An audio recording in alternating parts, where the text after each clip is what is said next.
بنانے کی تیاری اس دنیا میں کرو، نماز پڑھو، روزہ رکھو، حج کرو، زکوٰۃ دو، غریبوں کی مدد کرو، ایک مسلمان ایک دوسرے مسلمان کی مددگار بن جائے، مسلمان کا بھائی بن جائے، اختلاف کی ٹولیوں سے نکلو، اتحاد کی ٹولیوں پر آ جاؤ، ورنہ آج جو اذان کا مسئلہ آ چکا ہے، اب ہم کہتے ہیں کہ ہم سب مل جانا چاہیے۔ کیسے مل جائیں گے؟ زبانی مل جائیں گے، دل سے کوئی ملنے کے لیے تیار نہیں۔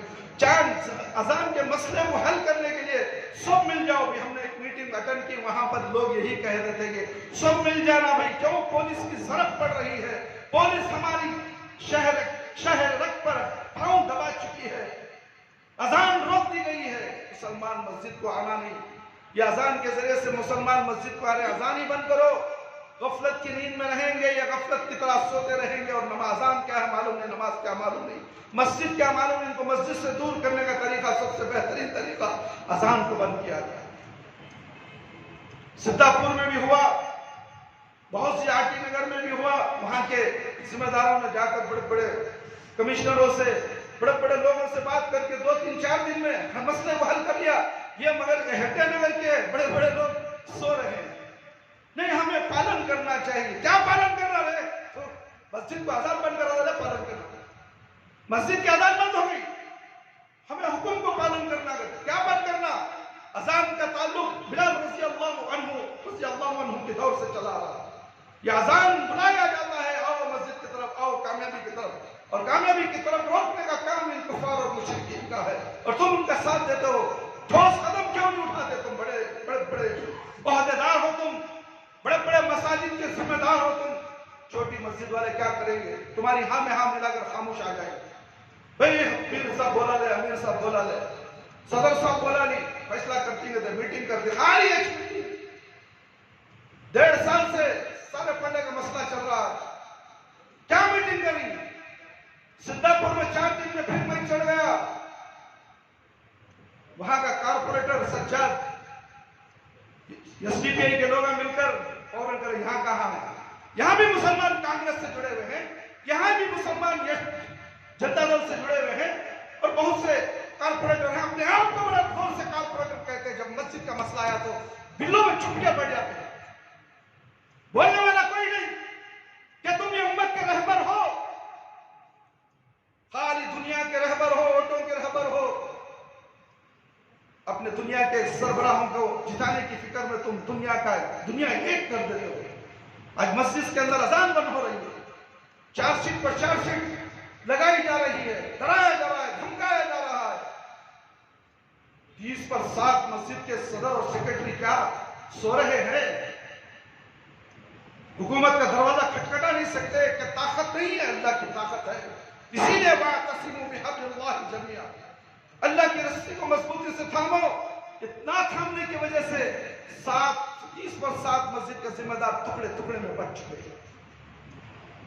میرا بھائی اور دوست، سب مل کر یہ آواز اٹھانی چاہیے، ہر محلے کا، ہر مسجد کا ذمہ دار اس آواز کو اٹھا کر، پولیس کمشنر ہو، اس سے بھی بڑے جو اس کے اندر ذمہ دار ہیں پولیشن کے، ان ذمہ داروں تک بات پڑھائے کہ ہائی کورٹ کے اندر یا سپریم کورٹ کے اندر جو قانون ہے، اسی قانون کے تحت ہمیں عمل کرنا ہے، کریں گے۔